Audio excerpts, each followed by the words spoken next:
Se você gosta de conversas diretas e sem rodeios sobre saúde, estética e bem-estar, está no lugar certo. Nesta temporada, vamos trazer temas essenciais e convidados especiais e muito conhecimento para ajudá-lo a cuidar de si mesmo. Ao longo dos episódios, vamos falar sobre sexologia, o uso de redes sociais na medicina e desmistificando a anestesia, sempre com informação de qualidade e uma abordagem sincera e objetiva. Então aproveita para seguir o nosso canal, curtir e compartilhar com quem vai gostar deste conteúdo. Fique atento, porque essa temporada é promissora.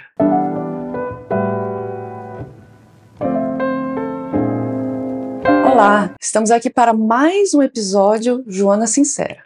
Hoje eu estou aqui com essa belíssima colega, a doutora Michele Campagnoli. É médica anestesista no Brasil e em Portugal e também é pós-graduada em medicina estética, correto, Michele? Exatamente. E hoje nós vamos falar de um assunto muito polêmico, que eu falo que pouquíssimos profissionais, inclusive médicos, pouquíssimos dominam, que é o assunto da anestesia para um não anestesista. Sim. Um anestesista, o uso da anestesia na medicina estética, por exemplo. E por que eu chamei a Michele? Porque ela trabalha nas duas áreas. Trabalho. E conta para mim, Michele, por exemplo, de alguns casos, como eu vi, eu tenho acompanhado de longe, né, alguns casos, principalmente que acontecem no Brasil, de morte após um procedimento estético. Eu vi o caso de um lipolaser que a maior suspeita, eu acho que já foi até confirmado, que foi por excesso de anestésico local. Sim. E muito provavelmente deve ter sido, tá?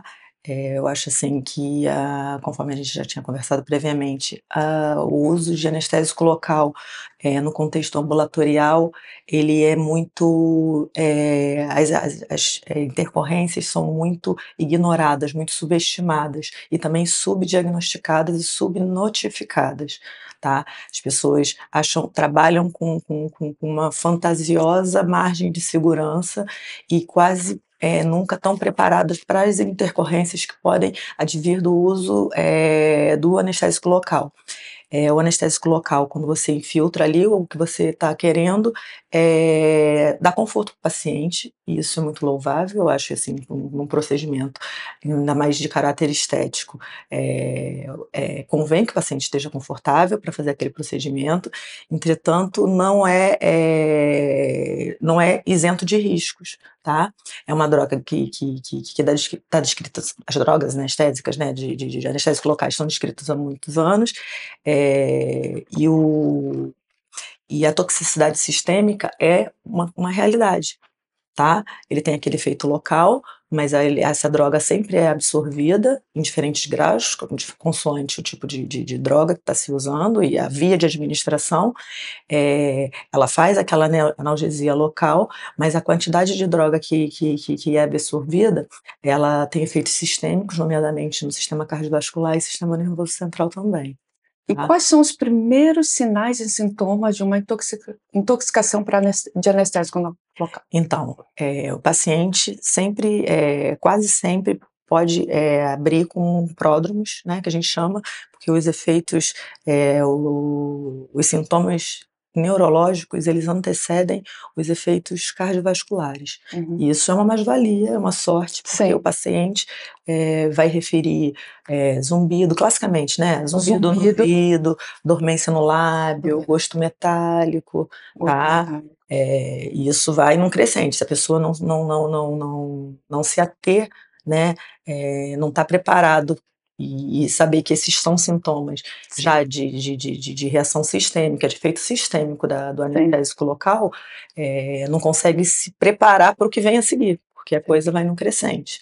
Tá? E pode evoluir rápido. Evolui rápido, até porque tem que estar atenção, que eu acho que assim, que no contexto, no bloco operatório, todo mundo está muito treinado para esse tipo de reação, e inclusive muitas vezes nem espera sintoma neurológico, tá? Então a gente está muito acostumado com essa questão de dose tóxica, dose efetiva e tal, e eu acho que isso não é uma coisa muito automática para o não anestesista que está usando anestésico local no contexto ambulatorial, e portanto não fica muito ligado nesse tipo de sintomatologia, nomeadamente na coleta adequada da história clínica do paciente. Tá? Por quê? Por que eu estou dizendo isso? Hoje em dia, o uso de ansiolíticos, de medicações, de benzodiazepina, é muito difundido, todo mundo usa. Sim. E é só que acaba por elevar o limiar mascarar sintomas neurológicos que podem anteceder o cardiovascular. Por exemplo, se a pessoa receber umas gotinhas de Rivotril antes do procedimento, então ela pode começar com um sintoma neurológico e vai passar o sintoma neurológico, pula essa etapa e vai logo para o cardiovascular. Exatamente. Exatamente. Uns fatores de risco, assim, complicações, que assim, o anestesista sempre assim, quando o paciente fala, o paciente às vezes se sente muito seguro de fazer aquela coisa de eu prefiro que seja anestesia local com sedação. Né? O leigo fica achando que tem controle da situação, mas ele também não entende que ele está se expondo a maior risco de intercorrência, porque quando está sedado, esse paciente está mais suscetível à hipóxia, está mais suscetível à acidose, e isso é fator de risco para a toxicidade sistêmica. Tá? Então você você aumenta a chance de toxicidade sistêmica por anestésico local. Sim. E assim, eu queria uma explicação de uma anestesista, claro, que muitos pacientes me perguntam, qual é a diferença da anestesia geral? Quando eu falo sedação, muitos já entendem que é geral. É incrível, é engraçado, né? Fala sedação, vai dormir, pensa que ao dormir já é geral. Então, a diferença de uma sedação para uma anestesia geral. Não, olha só, vai ter totalmente diferente, bastante diferente, tá? Numa sedação, a única droga que a gente usa são drogas que fazem ansiólise, que deixam só o paciente relaxado, dormir, tira só. A gente só. É um indutor do sono, que só tira o nível de consciência, tá? A anestesia geral vai além disso. Tá? Então, a anestesia geral predispõe a relaxamento muscular, então a paciente não é capaz sequer de ter drive respiratório, tem que ser entubado, tem que ser ventilado, para além de ter zerado também o nível de consciência, e a anestesia geral também controla a dor do paciente, né?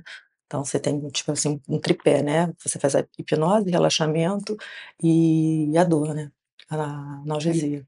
Mas, por outro lado, na anestesia geral, ele está mais... Está mais na mão do anestesista. Do anestesista. Está mais sob controle. Definitivamente sim. E o anestésio tópico pode ser tóxico? Pode, Por exemplo, eu já vi casos, muitos até inclusive não médicos usam anestesia tópica. Bastante, também. Tá? A questão, assim, obviamente que a anestesia tópica, a absorção não tem nada a ver com uma injeção intravascular, tá? Que você joga uma carga de anestésico na corrente sanguínea de forma, assim, instantânea, né? Já chega, já alcança logo níveis altos séricos. Agora, com anestesia tópica, existe tanto absorvido que tem o efeito ali local, tá? Tem diferentes graus de absorção, né, consoante se ele está usando só na pele, que tem um pouquinho mais de barreira, está usando em mucosa, mas a absorção, obviamente, existe, e as pessoas subestimam essa absorção, tanto é verdade que não se atém às doses tóxicas quando estão fazendo de forma tópica.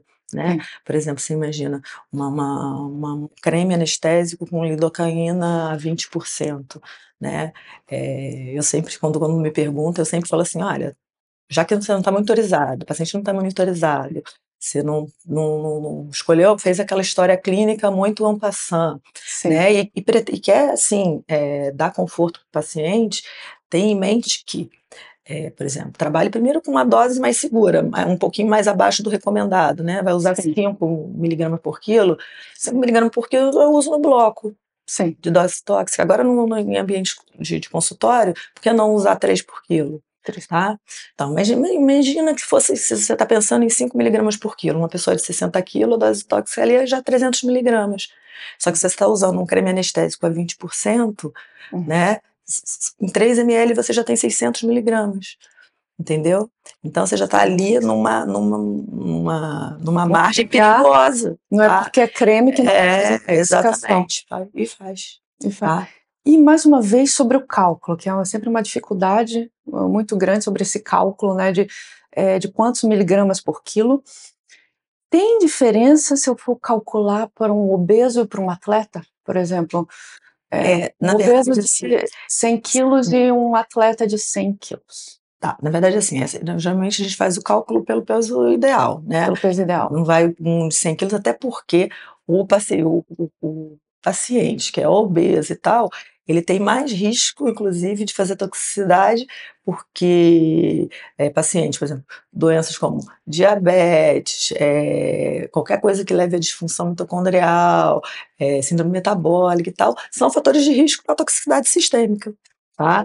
Então, você tem que Já tem sim uma fragilidade personalizar. vascular. Exatamente. E você tem Também. que, no final, personalizar até a sua dose, o que você vai usar, né? Porque o que ela tem 100 quilos, que você vai usar 600, que isso tem muita chance de correr mal, né? E a toxicidade também, assim, muito assim, a grosso modo, ela está ligada a um equilíbrio, né? Na quantidade, na velocidade com que essa droga chega na corrente sanguínea e com que a velocidade com que ela é depurada, né? Então tem que ter atenção também com patologias hepáticas, renais, que vão impactar na metabolização da droga Sim. e acabam por acumular e deixar o paciente mais suscetível à toxicidade sistêmica, tá? Então, às vezes, assim, perder um tempinho ali com uma história clínica, olha, imagina, o paciente que é diabético, paciente que é cardiopata, é fator de risco também para toxicidade sistêmica, perder um pouquinho de tempo ali, às vezes vale a pena, tá? Porque você já sabe assim, olha, esse paciente já não é o que a gente chama de asa 1, já não é um paciente saudável totalmente, Sim. né? E Tipo, cada vez é o risco. Exatamente. E cada vez mais pessoas com idade mais avançada procuram por tratamentos estéticos e essas pessoas têm outras patologias, né? E a gente não pode ignorar isso e ninguém quer ter uma intercorrência dentro do consultório, porque na maior parte das vezes, dentro do consultório, a gente não tem o aparato que tem num bloco operatório.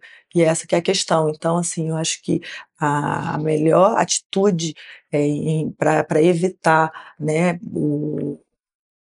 uma situação, um efeito adverso por uma droga anestésica é a prevenção mesmo, tá?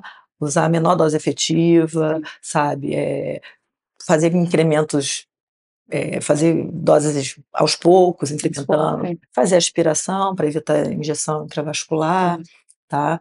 Então são assim, pequenos detalhezinhos que no todo acabam por fazer a diferença. E que conselho você deixa para os colegas que fazem uso de anestésico local em consultório, que não estão perto de um bloco operatório, de uma UTI, de algo assim? O que você aconselha que eles tenham em consultório? Ou fazer algum curso de... Existe algum curso de reversão? Então, olha só, que assim, o principal conselho que eu dou, primeiro, é ter esse diagnóstico como o primeiro, tá? Não é achar que o paciente está tendo, tá mal disposto, deve ser uma hipoglicemia, ansiedade. Não, pensa primeiro, porque se você pensar que pode ser uma toxicidade sistêmica, você suspende a droga, tá? Se ele está com a cara toda besuntada de creme anestésico, ele começa a ficar mal disposto, a primeira atitude é você tirar a droga. Tá? Então, se você desconfiou, você tira, tá? Né? Uma outra coisa que as pessoas também erroneamente eu acho que fazem é fazer, que acaba fazendo absorção sistêmica, só para abrir um parêntese, é fazer tipo microagulhar com anestésico local. Você aumenta, obviamente, a ação do anestésico, mas você também aumenta a absorção. E essa absorção é totalmente errática, você não tem controle disso, né? Você tem que lidar, o volume, a massa anestésica é muito grande que está sendo absorvida. Então, se você pensa, se aquela é o seu primeiro diagnóstico, você consegue se antecipar, né? Você tira o anestésico, né? Para o procedimento? Para o procedimento, eu acho que a maior parte dos consultórios não está equipado com drogas de reanimação, mas todo médico, eu penso assim, não precisa fazer nenhum curso específico, mas tem que estar preparado para a parte básica de vida, tá? E isso está acessível assim na internet, no YouTube, tem vídeos do INEM explicando como é que é o suporte básico de vida, o número de compressões, respirações, é uma coisa muito simples que é feita para qualquer leigo, né? Então, se o leigo faz, o médico também tem que ser capaz de fazer, né? ter aquele algoritmo todo arrumadinho na cabeça, pedir ajuda. Se você desconfiou do diagnóstico, o paciente começa com sintomas neurológicos, aquilo vai progredir, vai fazer crise Sim. convulsiva. Como é que eu trato a crise convulsiva? Sim. Convém ter uma ampolinha de um diazepam, de um benzodiazepínico por perto? Convém, claro, porque é o tratamento da crise convulsiva. Sim. Tá? E pode ficar só por ali. Mas aquilo pode alavancar, evoluir e... Foi um paciente ter um acesso antes de um procedimento? Eu acho que não, Joana, até porque assim, imagina, para fazer um procedimento ambulatorial, imagina que tem que pegar o acesso para todo mundo, né? Se você Sim. vai fazer o acesso, você vai ter que estar preparada para fazer o suporte avançado de vida, Sim. tá? Então aí você vai ter que Vai além do preparar, básico. vai além do básico, entendeu? Sim. Né? E não são eventos também tão comuns no contexto ambulatorial. Tá? Eu acho que se a pessoa sabe qual é a dose tóxica, está usando uma dose abaixo, colheu uma história adequada, então coisas mais pé no chão. Acho que não precisa estar se preparando para o caos, senão daqui a pouco você está com um desfibrilador, com uma saída de oxigênio, com laringoscópio. Então, para você estar se preparado para esse tipo de intercorrência, é sinal que você está trabalhando muito sob risco. Sim. Entendeu? Agora, se você tá ali fazendo, sabe, o arroz com feijão, o básico, sendo cuidadosa, com doses adequadas, colher uma história mínima possível para saber se aquele paciente tem fator de risco ou não, se você vai tomar mais cuidado, vai fazer menos, vai fazer aos pouquinhos. Eu acho que essas coisas, né, ao invés, tipo assim, de besuntar a cara toda com uma pomada anestésica que tem uma concentração muito maior, às vezes, se calhar é melhor fazer uns bloqueiozinhos troncular, em nervo periférico, para dar conforto ao paciente, você usa muito menos anestésico. Tentar adequar à realidade do paciente e trazer, claro, otimizar, né? Tentar pegar o melhor dos dois mundos, né? Dar conforto para o paciente e segurança. Conforto e segurança. Então, a questão também, você falou de um assunto muito, muito importante, porque eu já vi casos até de vídeos de esteticistas fazendo esse microagulhamento com anestésico. Primeiro que para mim o anestésico, o creme anestésico, ele não vem como um creme estéril. Não é. Não é estéril, até onde eu saiba. Não. Então colocar um creme não estéril e microagulhar em cima... É uma temeridade. É uma temeridade. Então, fico alerta para quem já fez ou faz esse procedimento em um ambiente não médico, porque nas minhas aulas eu nunca aprendi isso. Nunca aprendi, nunca ensinei.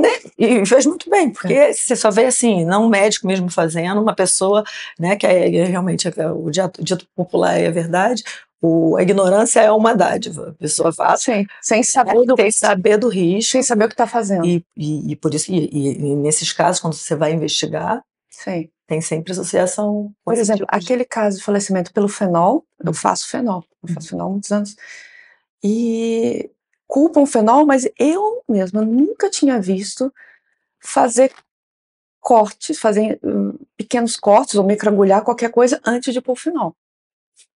Eu nunca tinha visto isso.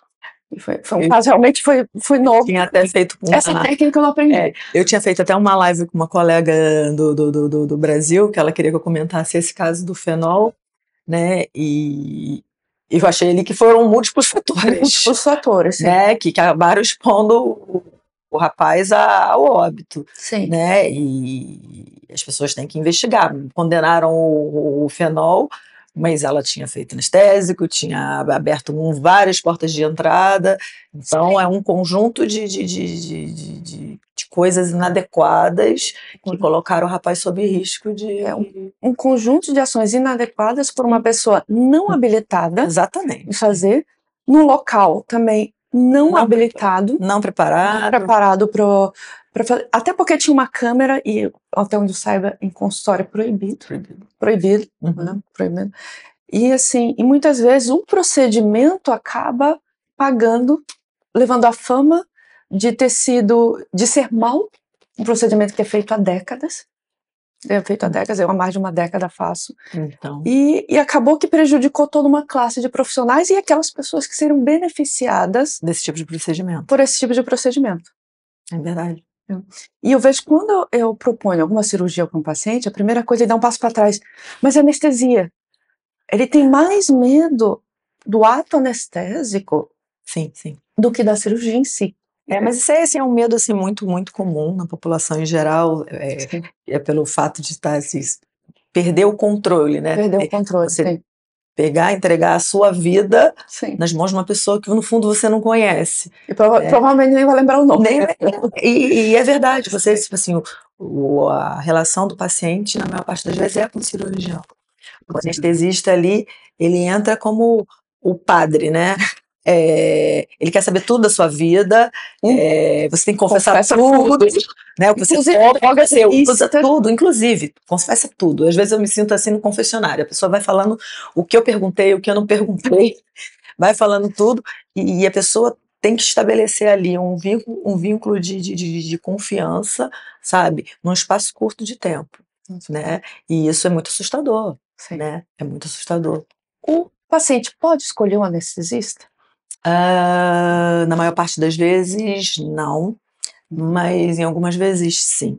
Né? Nomeadamente, por exemplo, as pessoas que são da classe médica e tudo, conhecem a equipe e tal, às vezes tem essa primazia de falar assim, conhece a equipe, eu queria tanto a doutora fulana, eu queria tanto, mas no dia a dia mesmo, não. Também. E eu posso dizer da minha experiência, né, como médica, e também já fiz alguns procedimentos cirúrgicos em bloco operatório, que nunca eu tive uma complicação por parte da anestesia geral.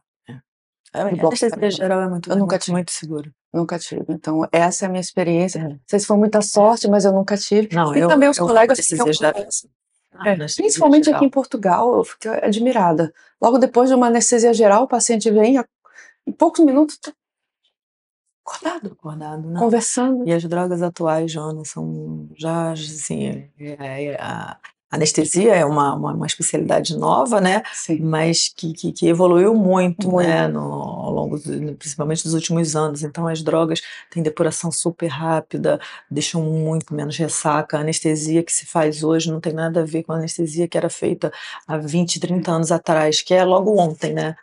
Sim, sim. Então, a evolução é muito grande, o paciente acorda muito bem disposto, a gente faz vários procedimentos a nível ambulatorial, sabe, sob anestesia geral, que consegue dar alta no mesmo dia, tanto adulto quanto criança, sabe, procedimentos de otorrinolaringologia, cirurgia de amígdala, de adenoide, opera na manhã a criança, na hora do almoço ela já está indo embora para casa, bem, né, cirurgias ortopédicas, então assim, não tem nada a ver com o tipo de anestesia que era feito há 30 anos atrás, uma geração mais atrás. E se a gente for pensar, é ontem, né? Sim, é verdade.